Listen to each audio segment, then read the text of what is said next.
Oke, izin memperkenalkan diri, nama saya Muhammad Fajar Aladi dengan NIM 2023 14110. Nah, di sini saya akan menjelaskan bagaimana cara menangani atau mencegah blackout dengan menggunakan artificial intelligence atau AI. Nah, dengan menggunakan AI ini bisa membangun sistem peringatan dini dan juga keandalan sistem tenaga listrik, baik itu, menggunakan deep learning atau LSTM dan juga random forest. Jadi pada AI itu bukan lagi sekedar alat prediksi, tetapi otak yang bakal mencegah skenario terburuk bisa terjadi. Nah, ada transformasi digital versus kompleksitas beban listrik. Kompleksitas dari beban listrik, terdapat dari integrasi EBT, penambahan EBT yang, terus bertambah, dapat menciptakan variabilitas dan juga fluktuatif sistem yang jauh lebih tinggi, sehingga, besar terjadinya blackout itu bisa menjadi, bayang-bayang kepada para pelanggan.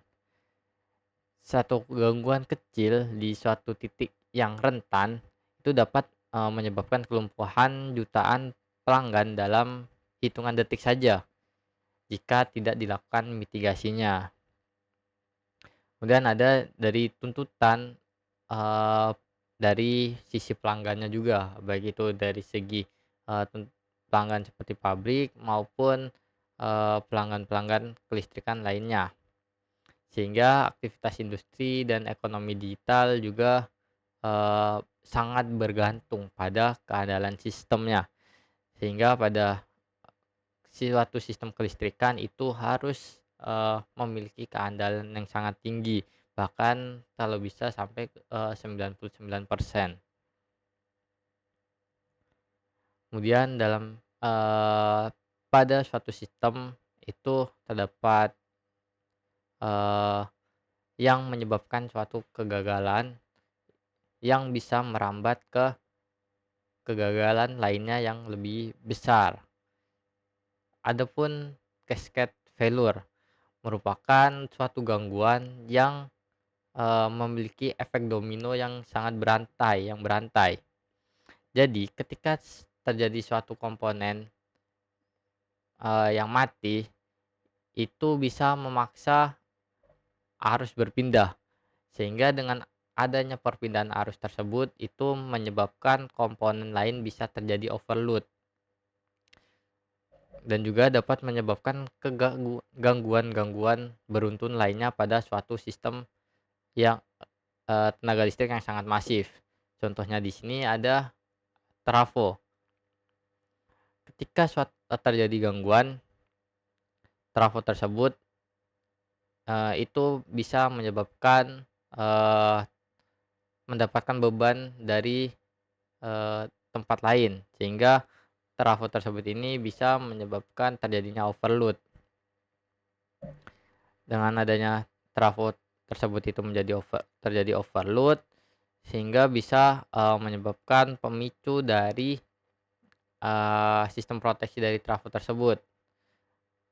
Itu karena itu, eee, bisa menyebabkan pemadaman dan efek yang berantai yang dinamakan dengan cascading failure.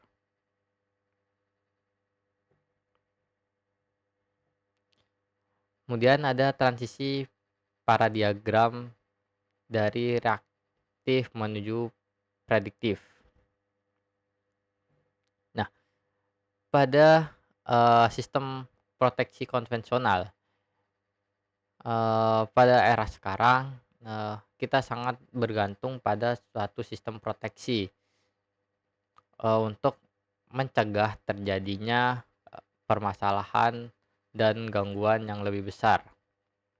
Nah, pada sistem proteksi konvensional itu dia memiliki sifat operasi yang sangat reaktif. Jadi proteksi tersebut itu bisa bekerja ketik ketika dia terjadi gangguan. Itu baru memicu kerja dari si sistem proteksi tersebut.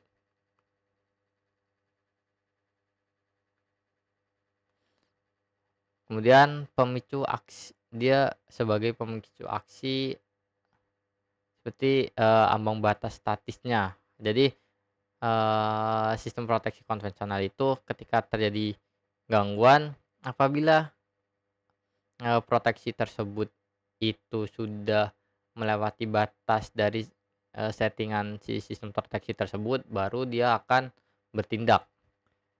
Kemudian dalam segi kelemahan dan kekuatannya, sistem proteksi konvensional itu, gagal melihat dari benang merah dari jutaan titik data yang serentak.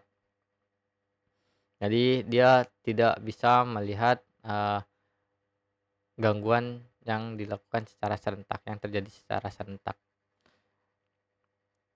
Kemudian, sistem proteksi konvensional itu dia, eee, pemadaman yang terlanjur terjadi. Jadi dia terjadi gangguan, baru dia melakukan pemadaman atau tripnya. Nah, kita akan bandingkan dengan eee, ketika kita menggunakan, sistem proteksi berbasis AI. Jadi dengan adanya AI yang tadi, sistem proteksi tersebut itu menunggu adanya gangguan, dengan adanya AI ini bisa mencegah gangguan tersebut. Kemudian, si sistem AI ini dia akan, menggunakan pola data yang dinamis sehingga bisa mendeteksi anomali yang bakal terjadi atau anomali yang terjadi. Kemudian, AI ini memiliki kelebihan itu memetakan korelasi jutaan variabel secara real time-nya. Kemudian, dari hasil AI tersebut eee, interferensi sebelum komponen rusak. Nah, kemudian ada arsitektur pertahanan kelistrikan di masa depan. Terdapat 2 grid resilience atau keandalan sistemnya. Ada predictive maintenance dan early warning system. Nah, pada predictive maintenance ini eee, perawatan infrastruktur kelistrikan bukan berdasarkan jadwal atau alat yang sudah terlanjur mati, melainkan berdasarkan indikasi data algoritma yang prediksi kerusakan di masa depannya. Jadi kita tidak, berdasarkan jadwal, tapi berdasarkan indikasi dan prediksi dari kerusakan yang di masa depan. Kemudian ada early warning system. Jadi ini, bisa memberikan alarm pintar berbasis, komputasi dan juga berbasis data secara real time, hingga memberikan jeda waktu sebagai bagi operator untuk mengambil tindakan sebelum sistem menjadi runtuh atau terjadi kerusakan. Nah, kemudian ada, eee, arsek arsitektur dari algoritma.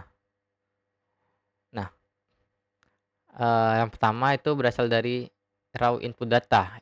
Eee, Input data tersebut itu bisa berasal dari komponen IoT maupun, komponen inputan lainnya seperti SCADA, berasal dari data-data yang kita dapat. Nah, dari data tersebut itu, eee, bisa menggunakan long term memory atau LSTM, yang dimana memiliki peran, sebagai data time series-nya, yang berfungsi untuk melakukan forecasting parameter kelistrikan di masa depan dengan presisi yang tingkat tinggi.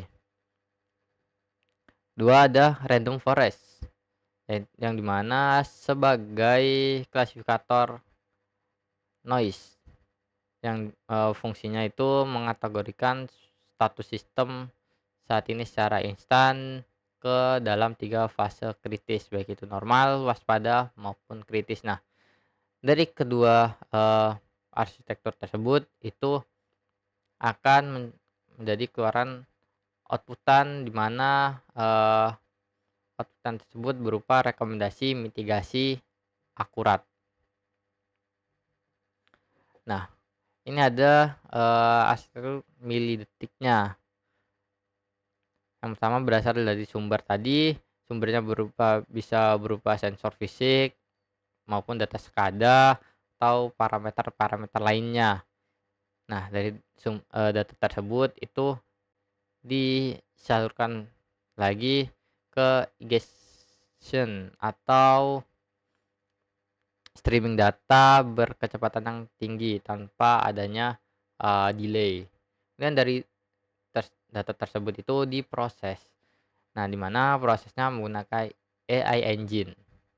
Dari proses data tersebut, bisa mengeluarkan visualisasi outputannya sebagai peringatan dini di pusat pengaturan beban. Kemudian dari visualis tersebut itu bisa, ada aksi dari si operator.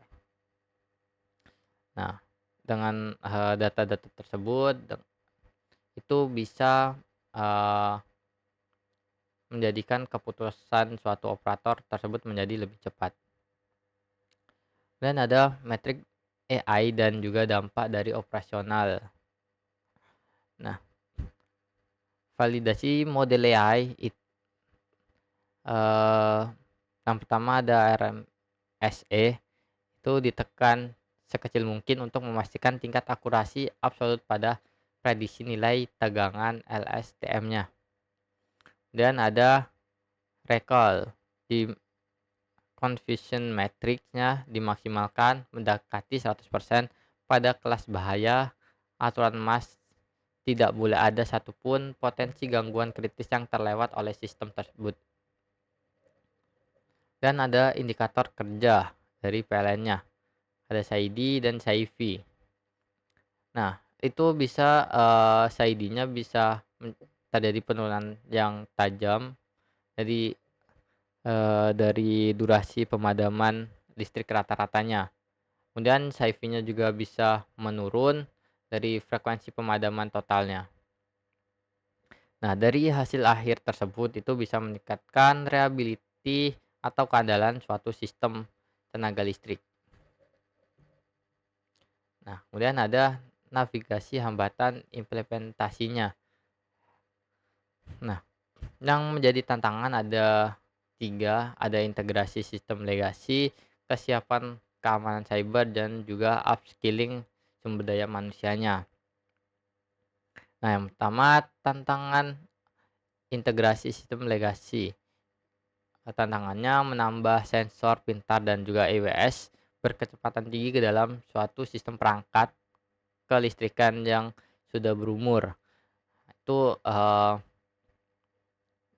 bisa, mendapatkan biaya yang lebih besar karena kita bakal, eee, mem menambah alat-alat baru. Kemudian ada yang tentang kesiapan keamanan cyber. Jaringan cerdas membuka permukaan serangan baru, enkripsi data ketat, dan juga regulasi cyber mutlak diperlukan untuk mencegah terjadinya sabotase pada smart grid. Dengan adanya digitalisasi, kita, perlu menambahkan keamanan cybernya sehingga data-data yang kita dapat tidak terjadi sabotase pada data tersebut, sehingga, yang dapat menyebabkan, kegagalan-kegagalan pada sistemnya. Kemudian upskilling SDM. AI tidak, menggantikan teknisi, tapi teknisi kelistrikan tradisional kini dituntut bertransformasi menjadi operator yang andal membaca metrik analitik data. Jadi, teknisi yang sekarang harus, eee, transformasi atau, diajarkan bagaimana, penggunaan, metode yang baru berbasis AI tersebut dan juga dia, dia agar bisa menganalisis data-data yang, didapat. Nah, kesimpulannya, penerapan arsitektur hibrida AI atau LSTM dan juga random forest dalam ekosistem PLN itu dapat mampu menekan potensi pemadaman secara proaktif. Ini setara dengan menyelamatkan miliaran rupiah dari denda-denda layanan dan juga mencegah kerusakan infrastruktur berskala berat. Dengan menggunakan kecerdasan buatan atau AI ini, kita tidak lagi bereaksi menunggu kegelapan atau blackout tersebut datang. Sedangkan kita mendeteksi pemadaman dan pencegahan sebelum terjadinya blackout atau sebelum, kegangguan tersebut itu datang. Mungkin itu yang bisa saya sampaikan, terima kasih.